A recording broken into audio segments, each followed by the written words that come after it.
mzee. Hongereni kwa ushindi, viporo vyote vitatu vilikuwa mbele yenu mmeweza kuvimaliza.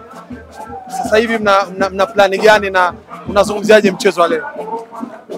Mchezo wa leo kwa kweli wachezaji wanacheza vizuri, lakini Pamba nayo wamecheza vizuri.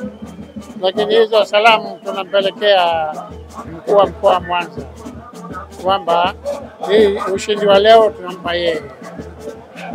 Kwa nini mkuu wa mkoa wa Mwanza? Maana alishawahi kutuwekea ugumu mechi ya kwanza.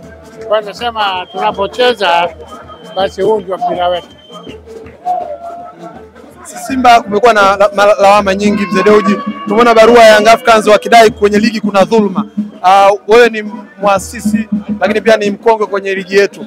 Unaona wapi taswira ya ligi yetu kuhusiana na barua ya Yanga kusema kwamba kwenye ligi kuna dhuluma, kuna watu wanapendelewa?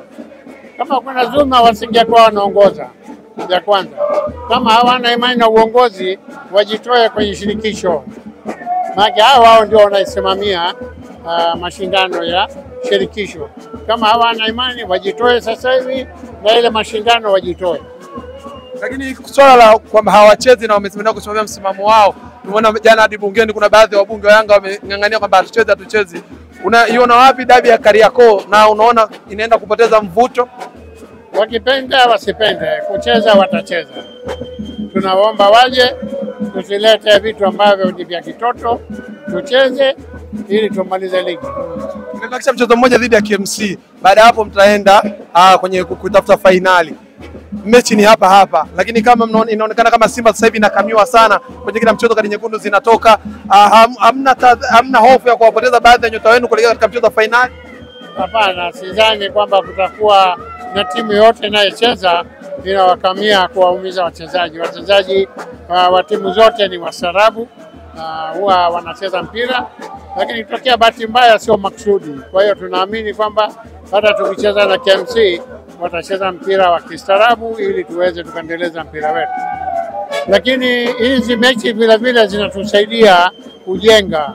Kila ugumu unapopata basi unakuwa imara zaidi. Kwa hiyo tunawashukuru wanapocheza kwa jihadi, basi inatujenga sisi. Na mwisho, neno lako mashabiki wa Simba kuelekea katika mchezo wa fainali dhidi ya Berkane? Naambia wajitokeze kwa wingi, ujaze uwanja na ufurike. Nafasi kama hizi huwa zinatokea mara chache sana. Kwa hiyo naomba tu waje ili, lakini kwa Simba ilivyo hata mwakani tutakuwa tunafika hatua nzuri. Kombe linabaki mzee Azim? Inshallah itabaki. Linabaki kombe? Itabaki. Tutasikia tu tarehe 15 na tarehe 17. Tukishamaliza pale mtajua matokeo kama kombe linabaki halibaki.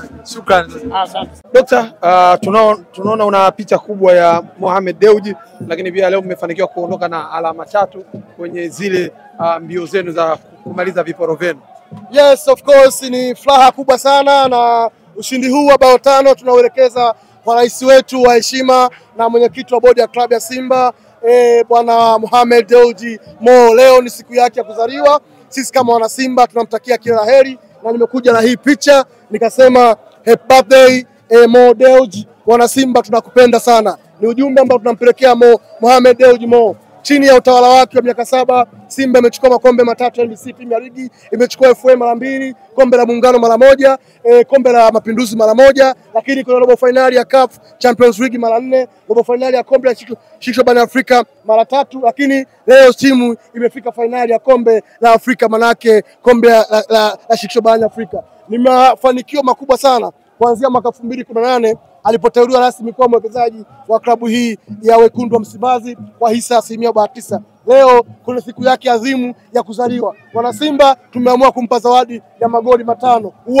Wow. Jean Charles Ahoua leo amefunga hat-trick nyingine ya pili nadhani toka ligi ianze, na wao anafikisha goli 15 sasa. Anakuwa ndio top scorer kwa NBC Premier League kwa goli 15. Anaongoza goli 15. Mimi niseme tu Jean Charles Ahoua is a gift player ambaye tumepewa na Mungu. Very talented player ambaye kimsingi anaweza akawa ndio mchezaji bora wa msimu ligi huu, na anaweza akawa ndio mfungaji bora wa NBC Premier League. Ukiwaangalia walivyokuja Pamba Jiji ni wazuri sana. Nampenda sana kocha Fred Minziro, namna ambavyo anacheza open play pamoja na defensive entity. ni mwalimu ambaye anajua sana kuzuia, lakini leo chini ya kocha Mwalimu Fadlu, master tactical, ameshindwa kulinda lango lake, ameshindwa kuzuia eneo lake la boksi kwenye eneo la ulinzi na hatimaye kuruhusu magoli matano. Mpira huu ungekuwa unaendelea kwa dakika 10 zijazo, maana yake Simba leo angemaliza na bao 8. Wao pamoja na kwamba Jean Charles Ahoua ndio amekuwa mchezaji bora kwa mujibu wa waandaaji wa tuzo za man of the match leo, to me mchezaji bora wa mashindano ya leo au mechi ya leo ni Elie Mpanzu Kibisawala, inverted winger huyu, orthodox player, versatile player. Angalia namna ambavyo alikuwa anaifanya defense ya Pamba Jiji kupata muhao kila dakika 5, kila akishika mpira anakokota tela, anakusanya kijiji kama vile kwa sasa makazi. Unanielewa vizuri? Elie Mpanzu Kibisawala is a man to watch. Bonge moja mchezaji, ana pumps, body fitness hali ya juu, ni control temper, ball balance, ball brain, ball technique imerara hali ya juu, ana sanaa ya kufunga. Ile tunaposema ile brain fastness and reaction ndio ambayo unaiona kwa vitendo kwa Elie Mpanzu Kibisawala. Mwenyezi Mungu atupe nini wana klabu ya Simba. Aliyemleta Elie Mpanzu Kibisawala hana dhambi, ni moja kwa moja peponi. Na kama ana dhambi basi dhambi zote nihamishiwe mimi Dr. Mohamed Hamisi. Dr. Mohamed Hamisi, taarifa nyingine za ndani. Wananchi wamepokea barua ya kualikwa kwenye uzinduzi wa uwanja mpya wa Rayon Sport pale Rwanda. Uzinduzi huo utafanyika tarehe 15 na wananchi wamekubali kwenda kucheza mechi ya kirafiki kwenye uzinduzi wa uwanja huu. Tarehe 15 ni tarehe ya dabi. Na wao wameposti kwamba hawana imani na bodi ya ligi, zulma nyingi zimekuwa zikifanyika. Unanila kuambia Yanga kuhusiana na hiyo scenario ambayo ipo sasa hivi? Na wenyewe wanasema ukiona maji yametulia. Mimi kwa sasa nitakuwa shauri kama watani zangu wazani. Unajua pamoja na ushabiki tuweke pembeni, lakini sisi bado tunahitajiana. Yaani klabu ya Simba inamhitaji Yanga na Yanga inamhitaji klabu ya Simba. Kwa namna ambavyo vilabu hivi vimeendeshwa kwa miaka mingi na vimekuwa ni taswira au dira ya mpira wetu Tanzania bara. Simba na Yanga ndio mpira wa nchi hii. Yaani hiyo ni exception. Hakuna machaguo. Unapozungumzia mpira wa Tanzania lazima uzungumzie Simba na Yanga. Na mimi binafsi siwezi kujisikia raha nikatamba mtando Dr. Mohamed Hamisi kama kuna ligi hakuna Yanga. Kwa sababu raha yangu mimi ni kumfunga Yanga akiwepo kwenye ligi. Kwa hiyo niseme tu wajiepushe na migogoro. Madhira kwamba walipeka kesi kasi kwenye chombo ambacho wao walikiamini zaidi ya TFF na bodi ya ligi, lakini maamuzi ya kasi yametoka kama ambavyo yalivyotoka ya kutokubaliana stakali kwenda kwenye mahakama zao na kurudisha chini na kuiondoa ile shtaka kwenye asasi zao. Mimi nadhani ni wakati sahihi wa kushusha mapanga chini, kusio muda sahihi wa kutunishana misuli kwa maslahi mapana taifa letu na mpira wetu wa nchi. Washushe mapanga chini, waete mpira mezani. Wao wakiwa bora siku hiyo watatufunga, na sisi tukiwa bora dhidi yao tutawafunga. Waje wachezee dabi. Haya mapungufu ambayo tumeyaona katika hilo ambalo limetokea, nadhani kwa message hii ambayo imetokea kipindi hichi, mamlaka na wahusika wote watajirekebisha, sababu duniani kote mashirikisho ya mpira yana changamoto nyingi. Wewe mwenyewe ndugu yangu Ali ulisikia changamoto za shirikisho la mpira miguu nchini Kameruni chini ya Rais Samuel Eto'o. Nadhani wote mlisikia kuhusiana na Misri, Zamalek wanalalamika, Ahli wanalalamika. Kwa hiyo duniani kote kuna changamoto nyingi sana kwenye mashirikisho, kwenye ligi, kuna mapungufu. No one is perfect. Kwa hiyo kikubwa turudi uwanjani, tucheze mpira, tuache mpira uongee. Kikubwa kanuni na miongozo ifuate sheria na mwongozo wake. Kikubwa ni waombe watani zangu waje uwanjani tucheze. Wakubali tu kwamba hata kama walikuwa na falsafa yao ya kuja yagomea mchezo, wakubali kwamba mahakama ambao waliamini imeshatoa maamuzi. Kwa hakuna chombo kingine ambacho wao wanaweza kwenda kulalamikia kikasikiza kesi yao.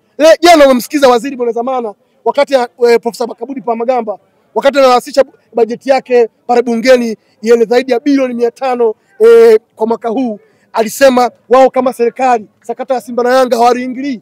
Maana yake kwa sheria za FIFA na CAF serikali haitaki kujihusisha na masuala ya mpira. Kwa hiyo sakata ya Simba na Yanga wamewaachia mamlaka ambao ni TFF na bodi ya ligi. Na umeona wao TFF bodi ya ligi wametoa ratiba tarehe 15 mwezi wa 6. Mimi nadhani sio wakati wa kunyoshana vidole nani mkubwa nani mdogo ili mwisho wa siku tupate mshindi. Hao mambo tuachie huko watu kwenye vikoba na ngoma za huko mtaani. Huko kwenye mpira tuzungumze mpira na mwisho wa siku dabi ipigwe ili ligi ishe salama. Ligi namba 4 barani Afrika imeheshimishwa na Simba na Yanga. Leo tukianza kuidharau itakuwa sio sahihi. Asante.